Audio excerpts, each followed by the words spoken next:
munaasabadan lagu qabtay Boosaaso waxa ahayd mid lagu xusay maalinta saxaafadda adduunka waxa ka qayb galay nabadoono maamulka degmada Boosaaso salaadiin ururka warbaahinta Puntland ee MAB iyo wariyaasha ka howlgala magaalada Boosaaso Aasiya Abshir Aadan oo ku hadlaysay ururka suxufiyiinta Puntland ee MAB waxa ay ka warbixisay ujeedka munaasabadan mudanayaal marweyn maanta halkan waxaan isugu nimi xuska maalinta saxaafadda adduunka oo ah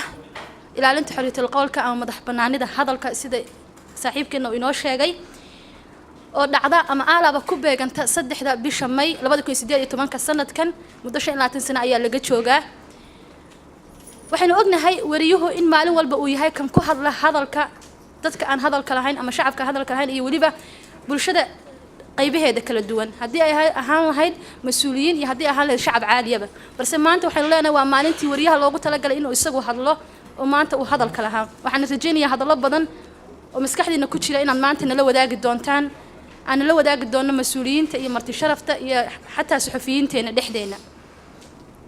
inagoo og in wariyuhu uu ku shaqeeyo xaalad adag isla markaasina xataa la sheego mushaharaadka ay ku shaqeynayeen kuwa hooseeya haddana waxaan dhihi karnaa waxa bogaadin ammaan ixtiraam iyo muhiimadsiin intaba mudan wariyaha iyadoo xaaladdu ay sidaa tahay haddana shaqeeya kaasoo laga yaabo in lugihiisu in ay liicaan siibtaan jabaan maahane ayna marnaba hakanin oo ah mid mar walba hore u socda duqa degmada Boosaaso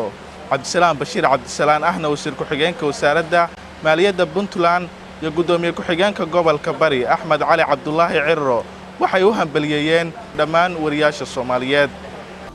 aad iyo aad baan ugu faraxsanahay inaan xafladan ka soo qayb galo runaantii qiimaha badan saxaafaduna waxay u tahay halbowle meel kasta caalamka ay joogto wax loo baahan yahay waxaana loo baahan yahay saxafiyiintu inay isku xirnaadaan waxaan leeyahay dhammaan saxafiyiinta meel kasta ay joogtaan hambalyo maanta waa maalinteeni waxaan kaloo rajaynayaa insha Allah taala guul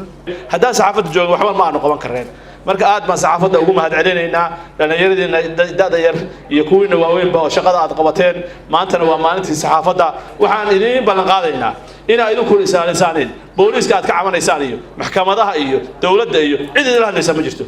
nabadoon Cabdiqaadir Axmed Ibrahim Xarago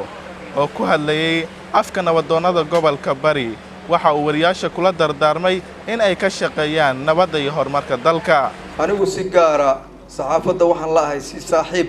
dhow baan la ahay oo warkaygu meel dheerade amikaba inaan waxa laga yaabaa daqiiqada ka bacdi uu meel dheer lagu tuuro oo warkaasu uu war sugan noqdo meel dheer uu aado ugu dambeyn waxa munaasabada soo xiray agaasimaha wasaaradda warfaafinta hidaha iyo dhaqanka iyo isgaarsiinta ee Puntland Maxamuud Axmed Warsame Fuube anigu waxaan ka warwarayaa hadduu idin ka gaboobo hadda si degdeg ah dhalinyartiin cid u buuxin karta kaalintiisa way yar tahay gabadha hadda gudoomiye ku-xigeenka hadda loo sheegay MAB ma aqaan khudbadeeda waa dhageysanay maskaxdeeda way dhisan tahay laakiin waxaan idin ka baryahay anigu markaa idin la hadlayo carruurtayda oo kale idin la hadlayo markaa idinku saxantiin idaacadaha aan dhageysto wariyaha si fiican u hadla curadkaygu kale u yahay sababtoo wasaaraddeeda sharaf u tahay mar hadalku tuurayo si uu kala dhigaayo kana isku dardarana ma jeclaan